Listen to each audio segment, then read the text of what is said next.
بسم الله الرحمن الرحيم والليل إذا يغشى والنهار إذا تجلى وما خلق الذكر والأنثى إن سعيكم لشتى فأما من أعطى واتقى وصدق بالحسنى فسنيسره لليسرى وأما من بخل واستغنى وكذب بالحسنى فسنيسره للعسرى صدق اللہ مولانا۔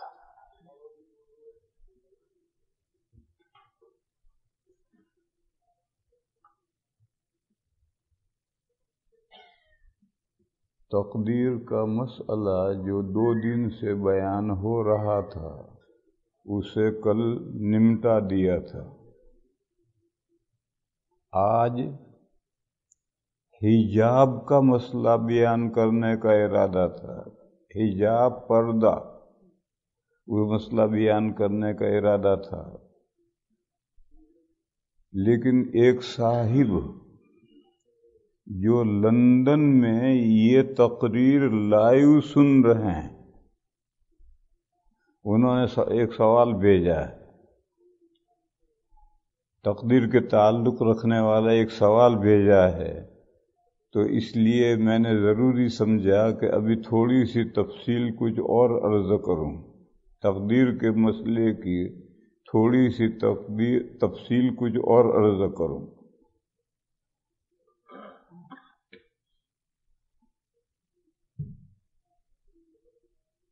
وہ آیت کریمہ جو میں نے پڑھی تھی، اس آیت کریمہ کو بنیادی طور پر ذہن میں رکھو۔ وَخَلَقَ كُلَّ شَيْءٍ فَقَدَّرَهُ تَقْدِيرًا، اللہ نے ہر چیز پیدا کی اور ہر چیز کا اندازہ مقرر کیا ہے، اندازہ ٹھہرایا ہے۔ بس کائنات میں جو کچھ ہو رہا ہے وہ ازلی اندازے تقدیر کے مطابق ہو رہا ہے، یہ بنیادی طور پر یہ بات ذہن میں رکھنی ہے، اور یہ قرآن سے ثابت ہے۔ وَخَلَقَ كُلَّ شَيْءٍ فَقَدَّرَهُ تَقْدِيرًا، اور اللہ نے ہر چیز پیدا کی اور اس کا اندازہ ٹھہرایا، لہذا اس آیت سے بنیادی طور پر یہ بات ذہن میں رکھنی ہے کہ جو کچھ کائنات میں ہو رہا ہے وہ ازلی پلاننگ کے مطابق ہو رہا ہے۔ ازلی پلاننگ میں یہ ہے کہ انسان غیر معمولی ارادہ اور اختیار رکھنے والی مخلوق ہوگی، اور دوسری تمام مخلوقات وہ بھی ان کے پاس بھی علم، ارادہ اور اختیار ہوگا اگر معمولی ہوگا۔ معمولی اور غیر معمولی فرق کرو۔ ہر مخلوق کے پاس علم ہے، ارادہ ہے، اختیار ہے، نباتات ہوں، جمادات ہوں، حیوانات ہوں، ہر مخلوق کے پاس علم بھی ہے، ارادہ بھی ہے اور اختیار بھی ہے۔ اس کے شائن شان اس مخلوق کے لیے جس درجے کا علم، ارادہ اور اختیار ضروری ہے، اتنا علم، ارادہ اور اختیار اللہ نے ہر مخلوق کو دیا ہے، مگر وہ معمولی ہے، اور معمولی جزا و سزا کے لیے کافی نہیں ہے، غیر معمولی اس کے لیے جزا و سزا کے لیے ضروری ہے کمپلیٹلی کمپلیٹلی علم، ارادہ اور اختیار کسی مخلوق کا نہیں ہو سکتا۔ اگر کوئی بھی مخلوق، کسی بھی مخلوق کے پاس کمپلیٹلی نالج ہے، اختیار ہے، ارادہ ہے، وہ تو اللہ ہو گیا۔ اللہ میں اور اس میں کیا فرق رہا؟ یہ تو ہو نہیں سکتا۔ تو کمپلیٹلی تو نہیں ہو سکتا، لیکن غیر معمولی ہو سکتا ہے۔ اور آخرت میں جزا و سزا کے لیے یہ غیر معمولی علم، اختیار اور ارادہ یہ ضروری ہے۔ اگر معمولی ہے تو معمولی علم، اختیار اور ارادہ پر جزا و سزا نہیں۔ دیکھو اس کی نظیر، جس کے بھی جیب میں $5 ہیں اس پر زکوٰۃ فرض ہے؟ نہیں، اس پر زکوٰۃ فرض نہیں۔ 87 گرام سونا .15 اوپر اس کی قیمت کے بقدر ڈالر ہوں، $1400 بنیں گے۔ مجھے انداز حساب نہیں معلوم، میں تو ویسے ہی ٹھوکتا ہوں۔ اتنے میں کوئی سونار نہیں ہوں جو میں حساب کر کے بتاتا ہوں۔ $1400 بنیں گے۔ یہ $1400 کسی کے پاس ہوں، یا اتنے $1400 کا گولڈ ہو، یا $1400 کا سلور ہو، یا $1400 کا کوئی بزنس گڈس ہو، اور وہ پورا سال اس کے پاس رہے، یعنی نصاب گھٹے نہ، بڑھے تو بڑھے لیکن گھٹے نہ، تو جب پورا سال ہوتا ہے تب اس کا 40واں حصہ واجب ہوتا ہے۔ اب کوئی کہے کہ $5 پر کیوں زکوٰۃ واجب نہیں؟ تو یہ کہیں گے کہ وہ معمولی مال ہے اور یہ غیر معمولی مال ہے۔ معمولی اور غیر معمولی کا فرق سمجھا رہا۔ $5، $10، $25 یہ بھی مال ہے، لیکن یہ معمولی مال ہے۔ معمولی مال پر اللہ کا حق واجب نہیں ہوتا، کیونکہ جس کو اللہ نے مال دیا ہے وہی اس کا حاجت مند ہے۔ میرے جیب میں $50 ہیں تو سب سے پہلے مجھے اس کی ضرورت ہے۔ اب اگر اللہ میاں حکم دیں کہ اس میں سے اتنا غریبوں کو دو، تو میں خود ان $50 کی مجھے ضرورت ہے، اور پھر حکم آیا کہ غریب کو دو، یہ کیسے حکم ہو جائے گا؟ یہ معقول حکم نہیں۔ اور ایک آدمی کے پاس میں $1400 ہیں اور پورا سال گزرا اور اس میں سے استعمال نہیں کرنا پڑا، وہ نصاب نہیں گھٹا، اس کا مطلب یہ ہے کہ مجھے اس کی ضرورت نہیں۔ اگر ضرورت ہوتی تو میرے سال کے بیچ میں خرچ ہو جاتا اور گھٹ جاتے، نہیں گھٹے، معلوم میری ضرورت کے نہیں ہے، تو پھر اب 40واں غریبوں کو دو۔ یہ میں معمولی اور غیر معمولی کا فرق سمجھا رہا کہ معمولی پر احکام نہیں آتے، غیر معمولی پر احکام آتے ہیں۔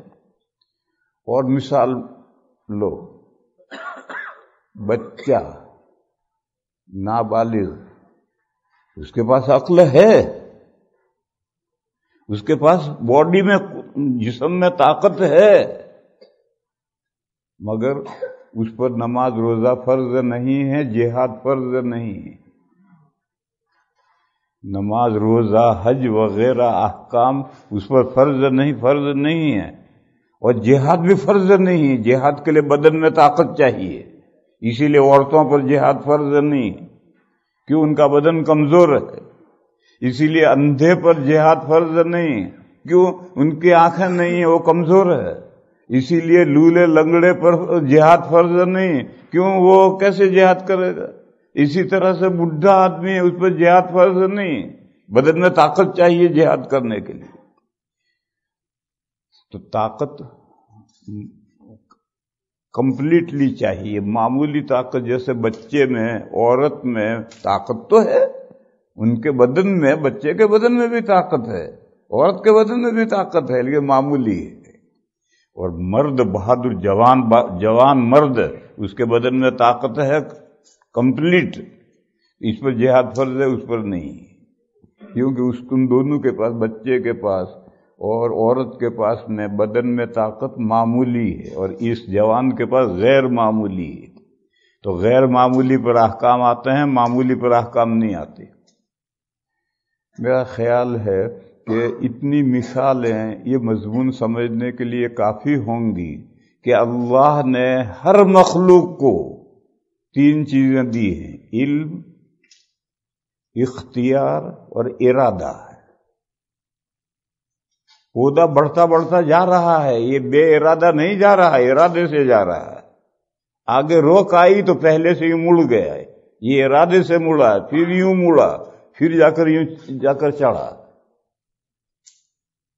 ہر چیز، مگر اس کا آپ کا ارادہ اور اس پودے کا ارادہ دونوں برابر نہیں ہے۔ اس میں معمولی ارادہ ہے، آپ کا ارادہ کمپلیٹ ہے، کامل نہیں ہے، غیر معمولی ہے، ایکسٹرا آرڈینری ہے، اس کا ایک آرڈینری ہے، اور آپ میں ارادہ ایکسٹرا آرڈینری ہے۔